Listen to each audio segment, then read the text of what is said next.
Now, over here, Dan, still on Houston Street and not very far from the Rowlands, was Mrs. Carolyn Walther. Mrs. Walther says that she saw two men with a gun in the book depository. I looked at this building and I saw this man with the gun, and there was another man standing to his right, and I could not see all of this man, and I couldn't see his face. And the other man was holding a short gun. It wasn't as long as a rifle. And he was holding it pointed down, and he was kneeling in the window or sitting. His arms were on the window. And he was holding the gun in a downward position, and he was looking downward. About what floor would you say these two men were on that you saw in the window? The first statement that I made, I said the man was on the 4th or the 5th floor, and I still felt the same way. He was just about in a window that was just about even with the top of that tree. I thought the man had light hair or brown and was wearing a white shirt. But I explained to the FBI agents that I wasn't sure about that. That was just my impression.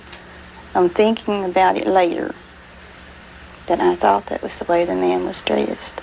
Now, what about this other man who was in the window? This other man was wearing a brown suit, and that was all I could see was half of this man's body, from his shoulders to his hips.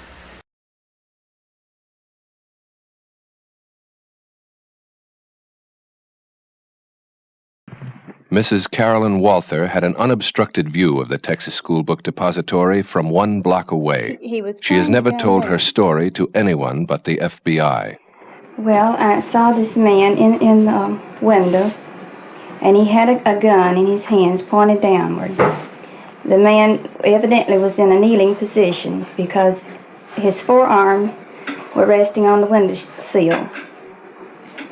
There was another man standing beside him, but I only saw a portion of his body because he was standing partly against behind the window, only halfway in the window.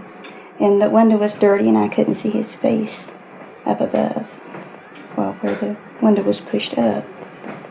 And it startled me, and then I thought, well, they probably have guards, possibly in all the buildings.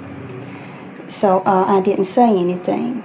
And just right away, someone said, "Here they come." And I heard one shot, and I thought at the time that the first shot was a firecracker. And after the last car passed me, I started walking back to work. And I had reached the curb, and 2 more shots. And then 2 seconds later, one more that wasn't as loud as the others. But the second and third shot were right together. And then I thought, oh, it's gunshot. And I turned and started back up Elm Street.